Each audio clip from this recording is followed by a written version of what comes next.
Have you ever wondered who decided how much your time is worth? This is the chronology of money, and in this episode, we're going back to the first moment in history when someone took messy human promises and crushed them into clean numbers. By the end of this video, you'll see how that decision still sits behind your paycheck, your taxes, and the way the system judges you today. In the last episode, we saw a world where trade ran on memory, reputation, and relationships.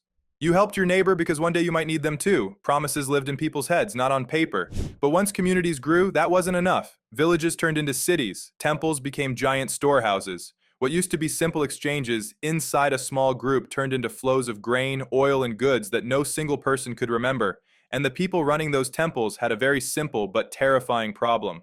How do we keep track of all this? Imagine standing inside a temple storehouse in ancient Mesopotamia. Clay jars and grain sacks stacked to the ceiling. On a shelf, rows of clay tablets, each covered in careful marks. Those tablets don't just say, "Someone owes grain." They say, "How much?"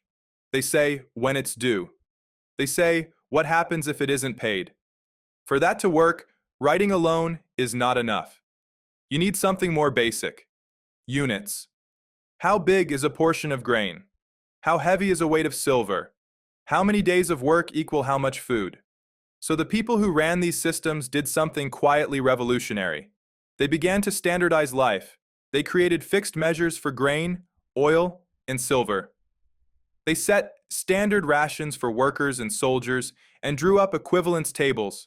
This much grain equals this much oil. This many days of labor equals this much payment. But those units didn't fall from the sky. They weren't handed down by nature. They were invented by people with very real interests. It's easy to imagine some wise council calmly designing the perfect system. Reality was messier. A landlord wants more counted as his. A ruler wants predictable tax flows. Local communities push back when a measure feels unfair. Somewhere between the fields, the storage rooms, and the audience halls, these numbers were argued over, tested, adjusted. Maybe a measure was first set so high that no one could meet it. Maybe it was so low that the storehouses overflowed. Over time, through conflict and compromise, certain units stuck, not because they were true, but because they were useful for those in charge and just tolerable enough for those below. For the people at the top, clear measures meant something powerful: stability. If you know how much each field should yield, how much each worker should receive, how much each debtor must bring back, you can plan. You can promise more armies, more projects, more monuments, because your numbers give you a sense of control over the future. For people lower down, those same measures could feel like protection or like a cage. On a good day, a standard ration says, "No one can pay you less than this." On a bad day, it says, "You will never be paid more than this." And once a unit is officially set, it starts to feel natural. Children grow up learning that this is what a portion looks like. This is a fair wage. The choice hardens into common sense. So the next time you hear, "It's just the way the system works," remember this: systems are built out of units that someone, somewhere, chose. On the surface, all of this looks like simple administration. Underneath, something else is happening. Debt is turning into a number. You no longer just owe the temple. You owe exactly this many units, written on this tablet, in this unit of account. If that doesn't sound familiar to you, it should. Today you don't kind of owe the bank. You owe a precise amount in a specific currency at a specific rate by a specific date. The ancient tablet and your modern bank statement are the same technology, turning human promises into precise portable numbers. Back then, those units had names: measures of grain, weights of silver, days of rations. They weren't coins yet, but they already behaved like money inside the system. You could pay tax in them. You could settle wages with them. You could compare completely different things through them. Once you have standardized answers to questions like how many days of work is this debt, or how much silver is this field worth, you have the skeleton of a monetary system, even if nobody is carrying coins in their pockets yet. Temples and palaces slowly turned into giant calculators. Scribes sat with tablets and styluses, not to write stories, but to balance numbers. Who owes how much? Who gets how much? Who is in surplus? Who is in deficit? It is accounting, but it is also power, because whoever defines the unit defines reality. When a temple says one day of labor is worth a certain grain ration, That ratio shapes people's lives from morning to night.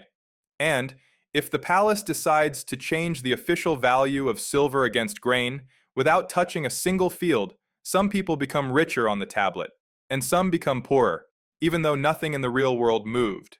So, what does a 5,000-year-old grain ledger have to do with you opening your banking app today? Think about the moment a government announces a new minimum wage. Nothing in your skills or character has changed overnight, but a number on a screen, decided in a room you will never enter, suddenly says, from now on, this is what 1 hour of your life is officially worth. When tax brackets are adjusted, someone draws invisible lines through the income ladder. Below this line, you keep a bit more. Above this line, you pay a bit more. One stroke on a chart, and millions of people feel a little tighter or a little looser at the end of the month.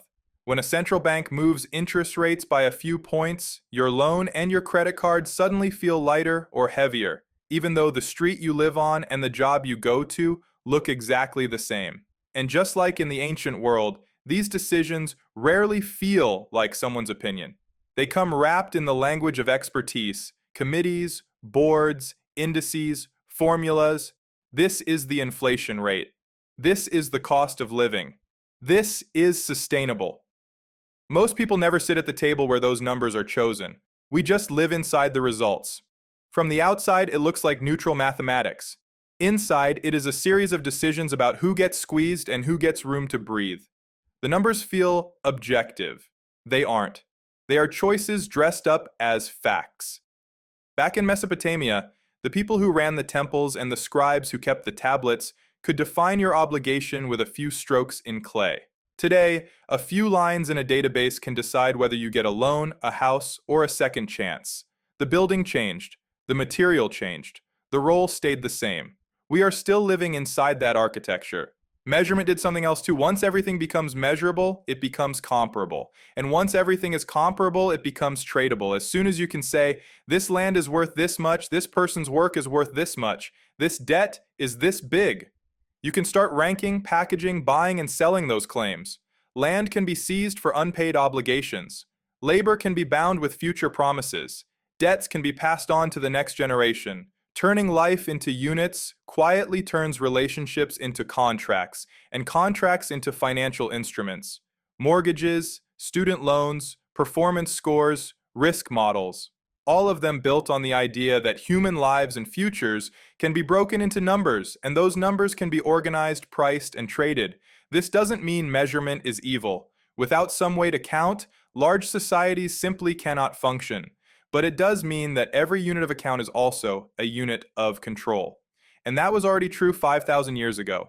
In this episode, we've watched debt shift from a vague personal obligation into a sharp numeric object.